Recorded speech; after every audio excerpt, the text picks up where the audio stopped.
6h24, la question santé d'Europe 1 avec vous, Thomas Soto. Il était une fois, ma chère Julie, les belles histoires du docteur Lemoine. Jean-François, vous en avez encore une à nous raconter ce matin pour nous parler de la marche à pied. Un garçon que vous avez croisé pendant que vous faisiez un peu de sport. Car oui, vous faites du sport. C'était il y a un certain temps. Ce garçon avait un parfait look d'écolo tabagique, ce qui n'est pas incompatible. Genre pur produit, pili-pili, roquette au clair et gitane sans filtre. Visiblement pas gêné par mon regard narquois. Moi, j'étais en train de peiner un petit 10 minutes, 15 secondes au kilomètre, comme la voix suave de mon application Nike venait de me l'annoncer, c'est-à-dire pas encore 6 km/h, qui était mon but de la semaine. La vision de cet écorché perdu en bord de Seine, alors qu'il était équipé comme un skieur de fond et qui me croisait, m'avait redonné le sourire. Droit comme un i, lançant 2 grands bâtons de ski en démouliné rapide. La vision m'avait donné le moral, elle était réjouissante, suffisamment pour que je puisse élaborer quelques scénarios burlesques.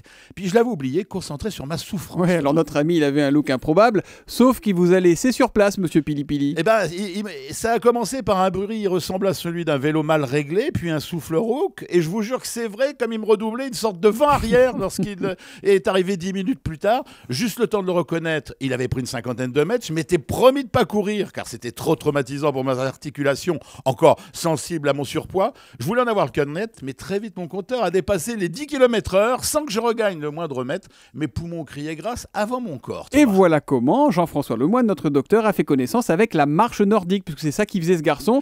Ce sport qui consiste à marcher vite avec 2 bâtons. En fait, c'est un peu comme du ski de fond sans ski et sans neige. Et la marche nordique, Jean-François, ça commence à séduire de plus en plus d'adeptes. Et ils ont raison, Thomas. La marche nordique n'est pas un passe-temps de Suédois déprimés, mais une façon d'optimiser intelligemment l'effort de la marche à pied grâce à ces 2 bâtons qui n'ont qu'une vague ressemblance avec ceux du ski de fond et qui permettent, en plus d'une vraie stabilité en randonnée, de gagner en puissance et en efficacité. Je reconnais bien là le pro-marche militant du kilomètre à pied que vous êtes, Jean-François. Vous savez, l'exercice physique naturel de tous les bipèdes, c'est la marche. Ça nous a permis de nous déplacer. C'est une activité douce pour les articulations, à la différence de la course à pied. Vous allez comprendre, lorsque l'on court, en fonction de l'intensité de cette course, les membres inférieurs supportent une contrainte et des chocs représentant 2 à 4 fois le poids du corps. Eh bien, à titre de comparaison, la marche à pied n'oppose une contrainte que 1,5 fois le poids du corps. Oui, mais quand même, je vais plaider un peu ma cause de feignant qui ne fait pas de sport. Il y a quand même marche, docteur. Le shopping du week-end, c'est aussi de la marche, par exemple. Oui, je suis pas contre, à condition que ça dure assez longtemps. Vous savez la différence entre un athlète et un obèse qui court le marathon, Thomas ?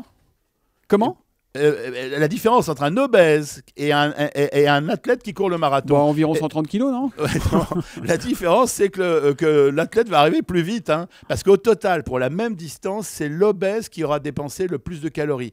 Tous les moyens sont bons pour marcher. Objectif de promenade, que ça soit sur un tapis en salle de sport et maintenant marche nordique avec des bâtons. La seule chose, c'est que pendant la marche, même rapide, la conversation doit rester possible, ce qui est la meilleure méthode pour contrôler son essoufflement. Ouais, même si l'essentiel reste quand même, j'imagine, de marcher le plus rapidement possible. Oui, mais sans provoquer de douleur ni d'essoufflement. L'idéal, c'est de s'aider d'un podomètre ou d'une application adéquate sur le smartphone pour augmenter chaque jour, si possible, la durée et surtout la distance. Eh bien, ce sera donc marche nordique désormais, Jean-François.